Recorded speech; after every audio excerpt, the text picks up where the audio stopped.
So you've started using Bitwarden or a similar password keeper because you know it's one of CISA's top 4 ways to be cyber safe.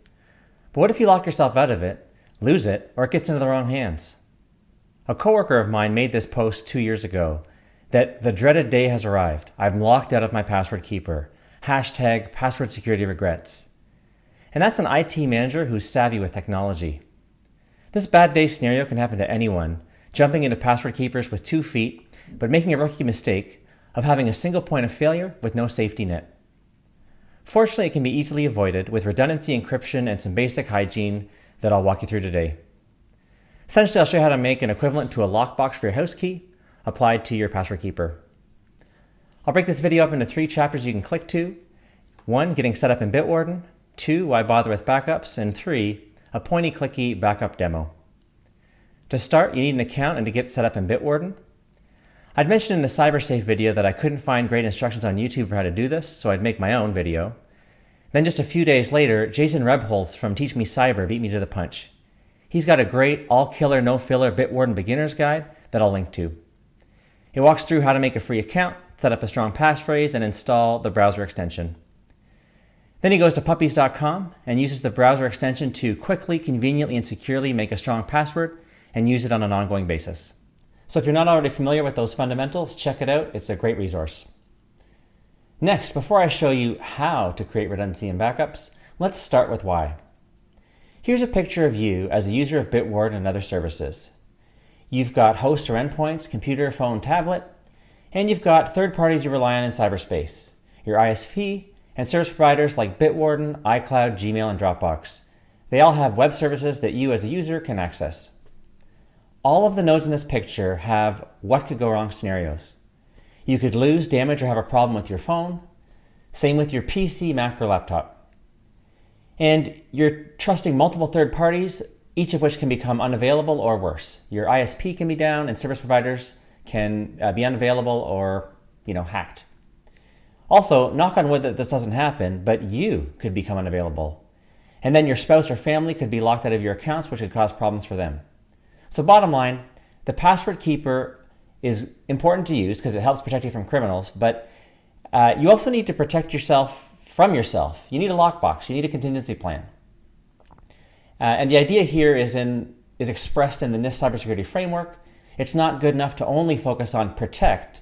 You need to plan for a bad day. You need to also have controls and considerations for being able to bounce back and recover. So with those principles in mind, let's get hands-on with a demo. Here is Bitwarden's download page where you can install the app on various endpoints. So here I've got the desktop downloads, and you can see that I have the Mac OS app running right here. So I can see my logins and access them from a standalone app, even if the internet is down. Up next, there's browser plugins. So over here, I'm accessing Bitwarden through my browser, but there's also within the browser, I've got this plugin, which is a kind of the most frequent area that I interact with Bitwarden in terms of being a convenient place for seamlessly and securely working with your apps that you're signing into, as demoed by the Teach Me Cyber Bitwarden Basics. And one more, mobile apps. So take your password manager on the go with mobile apps, download the app from the Apple App Store or the Google Play Store. Next, I want to show you some practical tips from the Bitwarden blog. We've got a post here for World Backup Day. So tip number 1 is to retain your main Bitwarden password.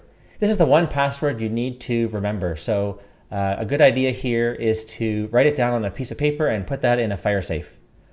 Or if there's someone in your life that you can trust, very high degree of trust with, like your spouse or whoever it might be, you could write your master password in their password keeper, and that'll give some redundancy and a backup plan. The next tip is to grab your 2-step login recovery code. So this is a tip that might have helped my friend 2 years ago. I'm not sure what app she was using, but the idea is in using an MFA app, like they've got Authy here, or a physical token with Yubico, whatever it might be, if there's a problem with that second factor of authentication, right, Maybe the app's only on your phone and you lost your phone. Or what if the service provider had some sort of issue? To remove your dependency on a particular point of failure or even the service provider, there's this option within Bitwarden to write down a two-step a seed code or recovery code.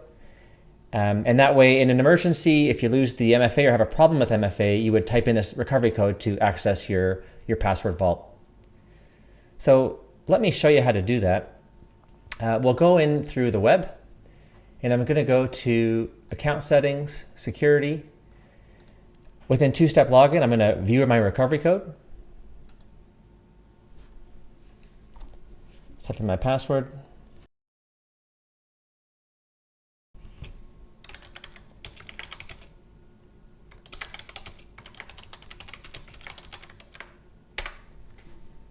And there's the recovery code I'm going to write down and put on that same piece of paper in that fire safe. Or if there's that trusted person, I can put it in their password keeper. The last thing I'll demo is how to make your equivalent of a Lockbox backup or an export of our password vault. So I'm going to use the Bitwarden app for that. I'm going to go to File, Export Vault. There's three different file format options. I'm going to go with CSV. It's not encrypted, but I'm going to put it on an encrypted thumb drive. And it doesn't include, it's like a spreadsheet format, comma separated values, which only gives the basics. It doesn't include attachments or other attributes that are in the JSON format. JSON might not even have attachments, but I do know that it has more than the CSV. But I'm comfortable with just the usernames and the passwords. That's what I want to protect and have a backup of. I'll type in the master password.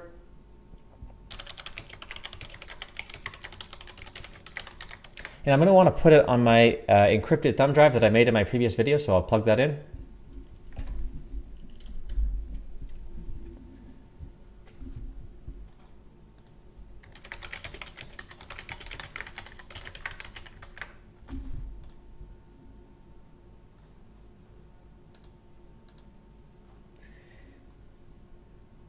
Be careful, this is unencrypted. That's okay, I'm going to put it on an encrypted thumb drive. Export. So I'm not putting it in on my computer, I'm putting it on this USB backup. Save.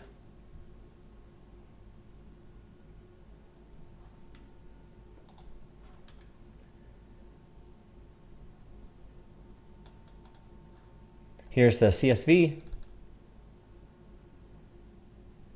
And it opens up as a spreadsheet. And if I wanted, I could print it out and put it in a fire safe. So that concludes the demo. This is a really important topic. I hope it saves you from having a bad day of having an issue with your password keeper, not having a backup. But hopefully with this redundancy and backup strategy, you're in great shape. So thanks for watching this one. We'll see you next time. Be safe, be well.